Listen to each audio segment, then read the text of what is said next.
qof oo sikiir ahaa khamr cabi jiray ayaa maalmaha ka mid ah waxaa la sheegay in al-imaam Ahmed ibn Hanbal aw ahad al-a'imma inuu daris la ahaa dacwo ugu yeeray warkaali tuko war salaada imow uu ka diiday habeen imaan khamradu iska cabaa maalmaha ka mid ah tii rabbiya oo maata wuu dhintay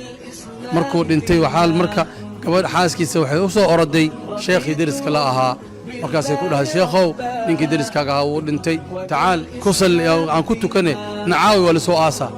markaas wuxuu ku yidhi sheekhi ninkii noolaa aan wax diinta ugu yeero iga diiday salaadiisa janaasadiisa kuma tukanaye faraha iga qaad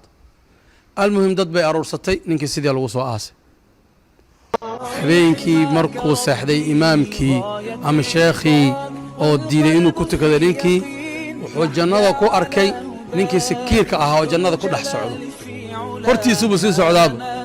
markaasuu reerkaariya warkii ma tihido adiga haa maxaa ku keenay meeshaan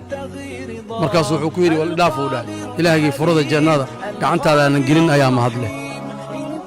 waagu markuu beriyey islaantii uu yimid wuxuu dhahay ninkan ani waxaan ku ogaa naxnu naxkumu dawaahir wallahu yatawalla saraa'ir waxaan ku ogaa ninkan inuu nin xun uu yahay oo khamrada cabo oo naxariis lahayn marka xalay yaabaan arkayo wuxuu samayn jiray haba yaraatee camal uu samayn jiray haba yaraadee wax iga sheeg wallahi waxay dhahday ninkaan ogeed waaye wax kaloo ziyaada ma sheegi karo laakiin galbihii marka la gaaro yaro soo shaqaysto shilimaad yar intuu qaado ayuu aytaam dariskeena ah intuu u tago madaxu ka masaxi jiray oo dhihi jiray udcuu licammikum adeerkiin ilaahay u bariya adeerkiina u soo duceeya waxaan u malaynaa dhahday maalin kasuu samayn jiray dhahday ilmaha ilmo yaryar waxay u baahan yihiin 2 shilin 3 shilin in la siiyo wax weyn kaagama baxay wayna ku duceynayaan madaxaas laga silaaxayo waxa weeye nabiga saaxiib lagu noqdaa fil janna